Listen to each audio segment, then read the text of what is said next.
Hi everyone, this is our channel, Around My Story. Please like, share and subscribe. Hello everyone, I'm Lauren. Did you ever wonder what it would be like to have your life completely destroyed by someone close to you? Ever thought about what you would do then? I didn't have time to think, because that's exactly what happened to me. It all started 2 years ago. I lived a quiet life with my mom and dad and my sister. I loved my family. We were always together. We were happy until that fateful day. My dad got fired from his work, a big company. He had worked there for 20 years. The only money we had then was what he had managed to save over the years. Finding a new job wasn't easy.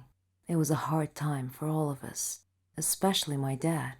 He was becoming desperate. At times, he just sat there, quietly, deep in thought, and I rarely saw him smile since. One late night, we were still up waiting for him when he walked through the door. But something was different. He wasn't walking straight. It was the first time in my life seeing him drunk. I decided to take matters in my own hand. I started job hunting. I was lucky enough to find something suitable at a startup company. The pay was good enough, and the more I worked, the more I earned. I was trying my best to get our life back. I was giving it all I've got. My dad started asking me for money. I was more than happy to give him what he needed. I didn't even ask what it was for. Then he started asking for more. He came late almost every night, and he was never awake in the morning. It seemed like we hadn't talked together for ages. Then, money started disappearing from my purse. I got home from work one night. It had been a long day, and I was really tired.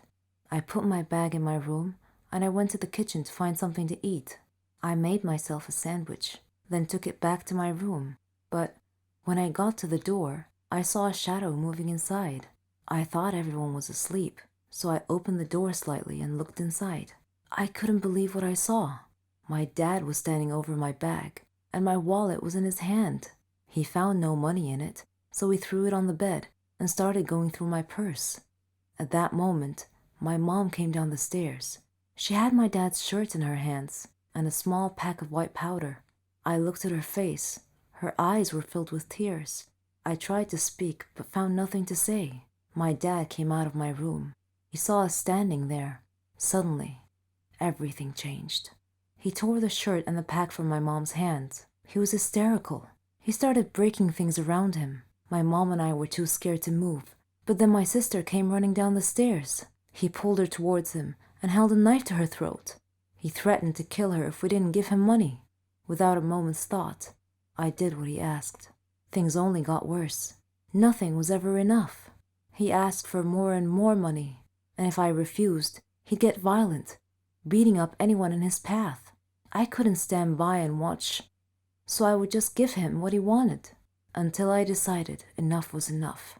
He barged down the stairs one evening and asked for all the money I've got. I told him we had expenses to pay, the rent, school fees, but none of it mattered to him.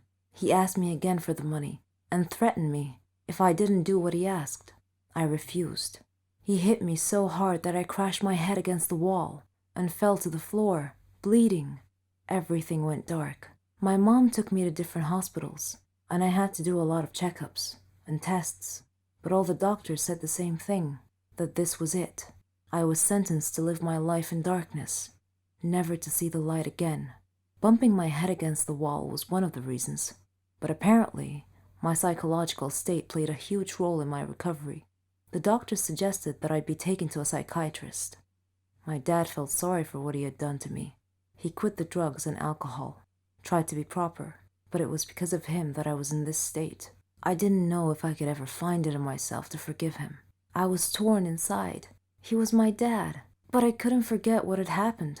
I stopped talking shortly after, and he left, disappearing from our lives.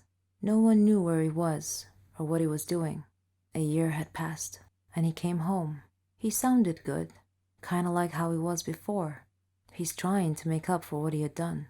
But to me, nothing he does makes a difference anymore. I'm still in the dark. That's something I'm gonna have to live with my whole life. I can't change that. What do you think I should do? Do you remember me? Probably not. I'm the girl that can see the future from Wendy's story. I cannot use my real name for safety purposes. For now, call me Sarah. I might have sounded evil or even crazy in Wendy's story, but believe me, this is not even close to the truth. Let me tell you about myself. I come from an extremely strict family. I'm not allowed to have friends, I'm not allowed to leave the house except for school, and I'm barely allowed to access the internet. I live with my mom, my dad, and my much younger brother. I wouldn't say we're homeless, but we are poor. I discovered my power when I saved my mom's life one time. I was only a kid, and we were picking up my brother from daycare. Right before my mom crossed the street, I blacked out and had my very first vision. I ran out of the car and screamed for her to stop. The second she froze in her place, there was a car accident. She could have died. She cried and hugged me, but never cared to ask how it happened. We're not a close family, so I never told anyone. I kept having those visions ever since. Years later, I learned how to control them.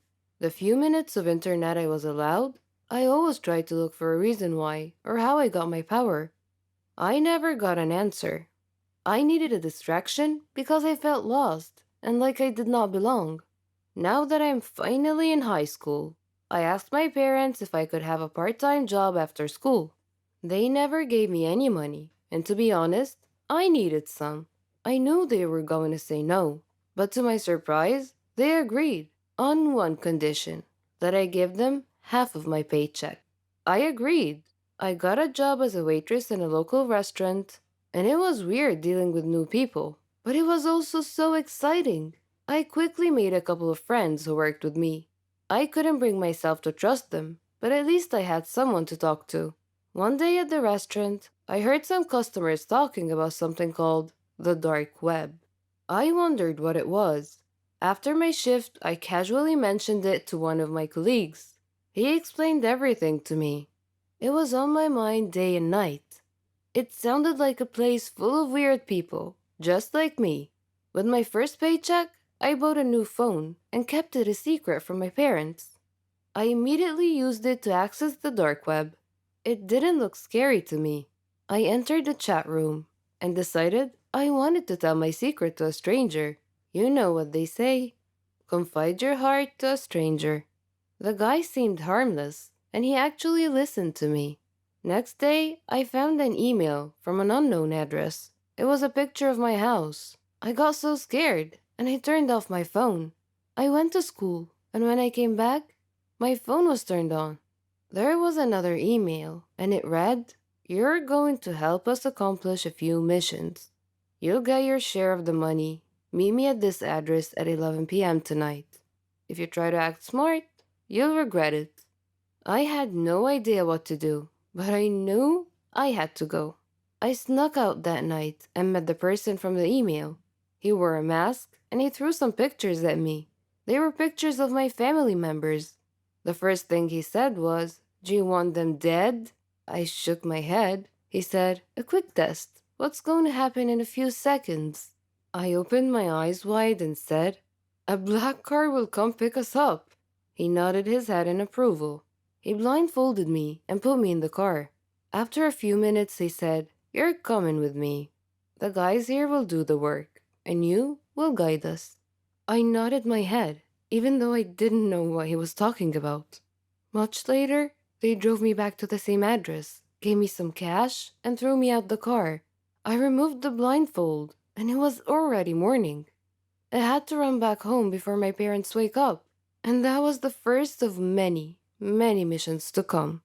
For a minute there, I enjoyed the thrill and the cash. Sometimes it was too much, and sometimes I had to skip school. And of course, I quit my job. I worked for them for what seemed like a year, until what I feared the most happened. The gang I worked for asked me to help them track a person so they can kill him. It was not a matter of choice. It's either I help them or they kill me and my whole family. I tried to ignore the email. However, an hour later, a server appeared on my phone. It was titled, "We See You," and it was full of pictures from inside my house. 30 seconds later, the page dropped and disappeared. I can't even tell the police. I can't do anything. That is when it occurred to me that the only untraceable person in the whole world is Wendy. Next day at school, I looked all around for her. I finally ran into her in the bathroom. I couldn't utter a word. I only had one hope, that she would hear my thoughts. I focused as hard as I can to think loud and clear. Wendy was fixing her lipstick in the mirror, and after a few minutes, she dropped her lipstick and looked at me. I begged her inside my head to keep her mouth shut. She blinked twice and left. The mission is happening in 24 hours. What if Wendy can't help? I didn't get a second of sleep that night. I know you think I'm a bad person, and I won't argue much, but killing someone was crossing the line. I wanted to get out of this long ago, and I couldn't. Now I have to help them kill an innocent person? Time just flew by. I got an email, and I had to drag myself to meet them. Their big boss looked at me and said, "This time you'll get cash and a fake degree. So stop acting like a baby and get to work." I nodded. I thought about giving them wrong information, but I knew I'll get caught. A sniper was waiting for a signal for me to shoot. I was only a few feet away from the victim. I was shaking nonstop.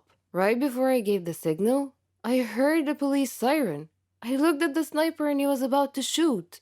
I jumped and knocked the innocent man down, but I got shot in the arm. In the blink of an eye, the gang disappeared into thin air. Police called paramedics, and to my surprise, Wendy was here. She practically saved my life. Or are they going to find me and kill me and my family? The police confiscated my phone. My wound was properly taken care of, and they called my parents. To this point, I was not interrogated yet. My parents came, and they couldn't look me in the eyes. A police officer explained what happened, and told them, "She's staying with us until further notice." And they all left. Well, except for Wendy. Her dad was cool enough to let her stay with me until police asked her to leave.